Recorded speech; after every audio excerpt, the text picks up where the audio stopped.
আসসালামু আলাইকুম গাইস, কেমন আছেন সবাই? আশা করছি খুব ভালো আছেন। আজকে আমি ভর্তা করব, লাউয়ের পাতার ভর্তা। দেখেন, হাতে চাটনি করে কত সুন্দর করে ভর্তা করা যায় আর এতটাই টেস্ট হয়। আর আসলে আমার শরীরটা একটু খারাপ, জ্বর এসেছে, যার কারণে আমি এই ভর্তাটাতে একটু ভাত খেতে পারবো, এই জন্য একটু বেশি করে মরিচ দিয়ে একটু ভর্তা করার চেষ্টা করছিলাম।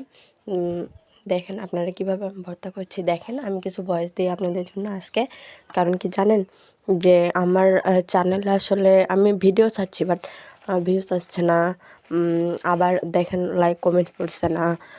দয়া করে চ্যানেলটাতে একটু আপনারা ভিডিও দেখে আমার জন্য অন্তত, এই ছোটো একটা বোনের জন্য অন্তত আপনারা দয়া করে সাবস্ক্রাইব করে দেবেন।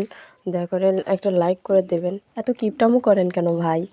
একটা লাইক করে দিলে, একটা কমেন্ট করে দিলে কী এমন ক্ষতি হবে আপনাদের শুনি? আশা করছি যারা নতুন ইউটিউবার আমার মতো, তাদের পাশেও আমি সবসময় থাকবো, আপনারাও পাশে থাকবেন আশা করছি। ধন্যবাদ সকল।